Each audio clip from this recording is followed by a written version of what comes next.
రామన్న దగ్గరకు ఒకరోజు ఒక యువకుడు వచ్చాడు. ఆ యువకుడికి ఒక కాలు లేదు. తన కాలు పోవటానికి కారణం తన స్నేహితుడని, కాలుకి బదులుగా స్నేహితుడి దగ్గర నుంచి నాకు డబ్బులు ఇప్పించమని అడిగాడు.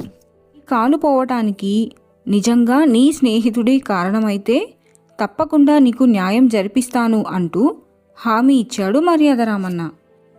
మాది హరిరామపురం. నా పేరు కిష్టప్ప. మా తల్లిదండ్రులకి నేనొక్కడినే కొడుకుని. మా ఊరి షావుకారు భూషయ్య కొడుకు వెంకటేశం నాకు స్నేహితుడు. ఎక్కడికి వెళ్ళినా మేమిద్దరం కలిసే వెళ్ళేవాళ్ళం. ఒకరోజు అతను నేను కలిసి తేనె కోసం అడవికి వెళ్ళాం. ఓ పెద్ద తేనె పట్టు కనిపించింది. కింద మంట పెట్టి దూరంగా కూర్చున్నాం. ఆ వేడికి తేనెటీగలు జుమ్మంటూ పారిపోతున్నాయి. ఆ సమయంలో వెంకటేశు నా మీదకు తూలి పడ్డాడు. నేనతని బరువు ఆపుకోలేక పక్కనే ఉన్న పెద్ద గుంటలోకి జారిపోయాను.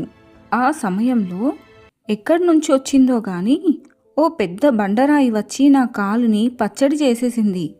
నేను జరిగినదంతా మా ఊరి పంచాయతీలో చెప్పుకున్నాను. కానీ వాళ్ళంతా నేను అబద్ధం చెబుతున్నానన్నారు. ఆఖరికి వెంకటేశు కూడా మాట మార్చాడు. పేదవాణ్ణి, అవిటివాణ్ణి, నాకు న్యాయం చెయ్యండయ్యా అంటూ రామన్న కాళ్ళు పట్టుకొని దీనంగా వేడుకున్నాడతను. రామన్నకు కూడా జాలి వేసింది. నీ పరిస్థితి నాకు అర్థమైంది. కానీ అక్కడ నువ్వు వెంకటేశు తప్ప జరిగిన విషయం చెప్పటానికి సాక్షులు ఒక్కరూ లేరు. నాకు కొంత వ్యవధి ఇవ్వు, నీకు తప్పకుండా న్యాయం జరిగేట్లు చేస్తాను అంటూ అప్పటికి ఆ యువకుడిని పంపించేశాడు. ఆ యువకుడిని పంపించాక అతనికి న్యాయం ఎలా చెయ్యాలా అని చాలాసేపు ఆలోచించాడు రామన్న. ఎంత ఆలోచించినా ఏం చెయ్యాలో బుర్రకు తట్టలేదు.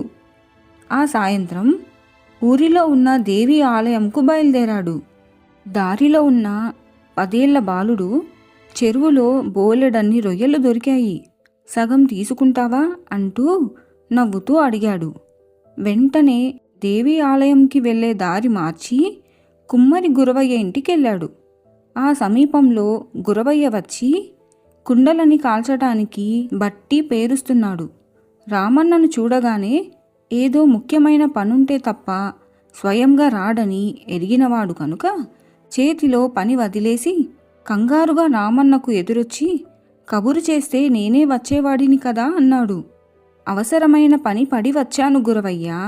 3వ కంటికి తెలియకుండా నువ్వు నాకో సహాయం చేసి పెట్టాలి అంటూ గురవయ్యకు ఏం చేయాలో రహస్యంగా అతని చెవిలో చెప్పాడు. అలాగే బాబు, నాకు 1 వారం గడువిప్పించండి అన్నాడు గురవయ్య. వారం కాకపోతే 10 రోజులు గడువు తీసుకో, ఎవ్వరికీ ఏ అనుమానం రాకుండా ఉండేటట్లు చూడు అని గురవయ్యకి జాగ్రత్త చెప్పి కదిలాడు మర్యాద రామన్న. సరిగ్గా వారం రోజుల తర్వాత గురవయ్య వచ్చి రామన్నను కలిసి మీరు చెప్పినట్లు నా పని పూర్తి చేశాను అని చెప్పి వెళ్ళిపోయాడు. అతను వెళ్ళిపోయాక వారం క్రితం రొయ్యలు పట్టుకు వస్తూ తనకు ఎదురుపడ్డ పిల్లవాడింటికి వెళ్ళాడు రామన్న. రామన్న తమలాంటి వాడింటికి ఎందుకొచ్చాడో అర్థం కాక ఆ పిల్లాడి తల్లిదండ్రులు కంగారు పడుతూ, అయ్యా, మా వల్ల ఏదన్నా తప్పు జరిగిందా అని చేతులు జోడించి అడిగారు. కాదమ్మా అంటూ తను వచ్చిన పనిని వారికి చెప్పాడు. సంతోషమయ్యా, అలాగే తీసుకెళ్ళండి అంటూ ఆ పిల్లాడిని పిలిచి రామన్నకు అప్పజెప్పారు. వాణ్ణి తీసుకొని రామన్న సరాసరి గురవయ్య దగ్గరకు వెళ్ళాడు. గురవయ్య మట్టితో ఓ వినాయకుడి బొమ్మను తయారు చేసి దానికి రంగులు దిద్దాడు. దాన్ని చూస్తే ఎవరైనా ఎప్పుడో పాతకాలం నాటి కంచు విగ్రహం అనుకుంటారు. దాని అడుగున అంతా డొల్ల. అందులోంచి ఓ 10 ఏళ్ల బాలుడు నిల్చుంటానికి సరిపోయేంత ఖాళీ ఉంది. ఆ బొమ్మ కళ్ళలోంచి లోపల నిల్చున్న బాలుడు బయట వారిని చూడవచ్చు. లోపల బాలుడు మాట్లాడితే బొమ్మ నోట్లోంచి ఆ మాటలు బయట వారికి వినిపిస్తాయి. ఈ పిల్లవాడికి ఆ బొమ్మను చూపించి ఏం చెయ్యాలో చెప్పాడు రామన్న. ఆ తరువాత ఊరిలో నమ్మకమైన 10 మంది యువకులను పిలిచి వాళ్ళు ఏం చెయ్యాలో చెప్పాడు. ఆ తెల్లారేసరికల్లా ఆ యువకులు పిల్లాడిని, వినాయకుడి బొమ్మను తీసుకుని హరిహరపురం చేరుకొని చెరువు కట్ట మీద ఓ చెట్టు క్రింద బొమ్మ లోపల పిల్లాడిని కూర్చోబెట్టి భజనలు చేయసాగారు.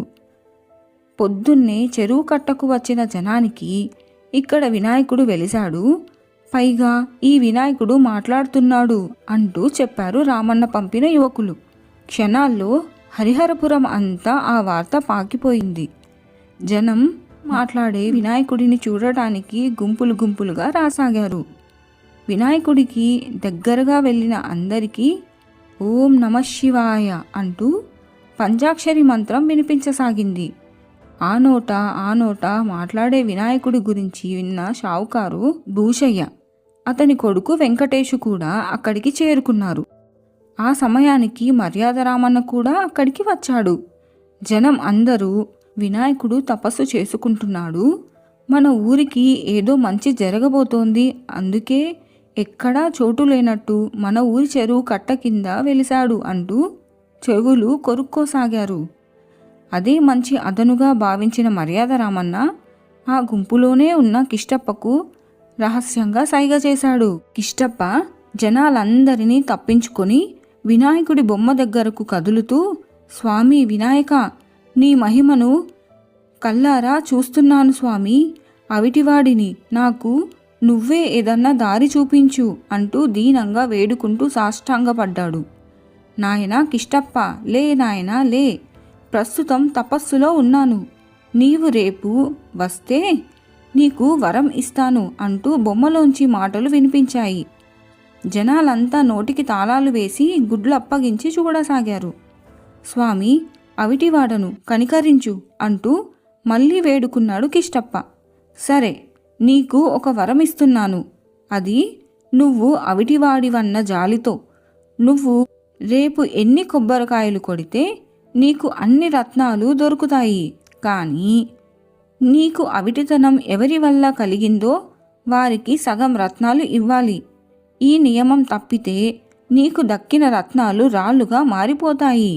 భక్తులారా, నేను ఒక పుణ్యకార్యం కోసం ఇక్కడ తపస్సు చేస్తున్నాను, మీరంతా ఈ ప్రదేశం ఖాళీ చేసి వెళ్ళిపోయి రేపు ఉదయం రండి, మీ కోరికలు తీరుస్తాను అన్నాడు వినాయకుడు. వెళ్ళకపోతే వినాయకుడికి కోపం వస్తుందని చూడడానికి వచ్చిన జనాలంతా ఆ ప్రదేశం ఖాళీ చేసి వెళ్ళిపోయారు. అందరితో పాటుగా వెళ్ళిపోయి మళ్ళీ ఎవరు చూడకుండా వెనక్కి తిరిగి వచ్చి అవిటికాలితో నెమ్మదిగా నడుస్తున్న కిష్టప్పను కలుసుకున్నారు వెంకటేషు, భూషయ్యలు. కిష్టప్ప, వినాయకుడు చెప్పినట్లు నీకు దొరికే రత్నాలలో సగం రత్నాలు నా కొడుకు వెంకటేశులకు ఇవ్వాలన్న విషయం గుర్తుంచుకో అన్నాడు భూషయ్య. ఎందుకు? ఏం తెలియనట్లు అమాయకంగా ప్రశ్నించాడు కిష్టప్ప. ఎందుకేంటి? నీ కాలు పోవటానికి కారణమైన వాడికి సగం రత్నాలు ఇవ్వాలని వినాయకుడు చెప్పాడుగా. నా కాలు పోవటానికి నీ కొడుకు కారణం కాదన్నాడుగా అన్నాడు కిష్టప్ప మొండిగా. కాదు, నేనే కారణం. ఆ తేనె చూడగానే నాకే నోరూరింది. అది నేనొక్కడినే తిందామని నీ మీద పడ్డట్టు నటిస్తే నువ్వు గుంటలో పడిపోతావని తెలిసే ఆ పని చేశాను అంటూ నిజం చెప్పాడు వెంకటేషు. మరి పంచాయతీలో ఒప్పుకోలేదుగా అని అడిగాడు కిష్టప్ప. కావాలంటే ఇప్పుడు ఒప్పుకుంటాను అన్నాడు వెంకటేష్. అవును, ఒప్పుకుంటాడు అంటూ కొడుకుకు వంత పాడాడు భూషయ్య.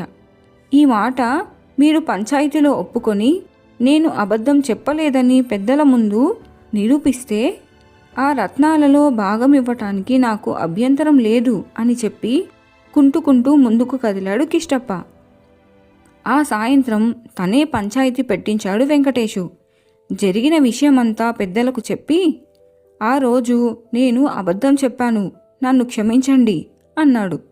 అదే సమయానికి మర్యాద రామన్న అక్కడకు వచ్చాడు. అతన్ని చూసిన పంచాయతీ పెద్దలు సాదరంగా ఆహ్వానించి, మంచి సమయానికి వచ్చారు, ఈ తగువు మీరే తీర్పు చెప్పండి అంటూ జరిగిన విషయం వివరించారు. ఏమీ తెలియనట్లు అంతా విన్నాడు రామన్న. ఆ తరువాత తను తీర్పు ఇలా చెప్పాడు. కిష్టప్ప కాలు పోవటానికి తనే కారణం అని వెంకటేశులు ఒప్పుకున్నాడు.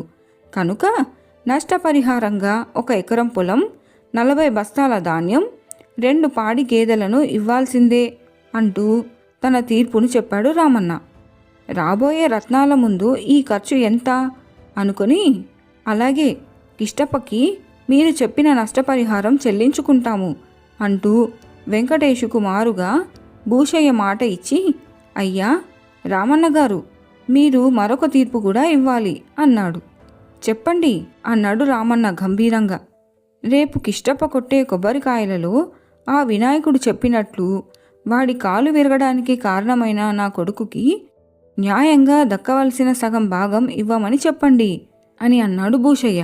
అప్పుడు రామన్న నవ్వుతూ, భలేవాడివి భూషయ్య, ఈ కలికాలంలో దేవుడెక్కడన్నా మాట్లాడుతాడా? నిజంగా మాట్లాడితే మొదటిసారి ఈ కిష్టప్ప పంచాయతీ పెట్టినప్పుడు అతని కాలు పోవడానికి కారణం నీ కొడుకేనని సాక్ష్యం చెప్పేవాడుగా అని అన్నాడు. రామన్న మాటలలో మర్మం అక్కడ ఉన్న అందరితో పాటు భూషయ్య, వెంకటేశుకి కూడా అర్థమైంది.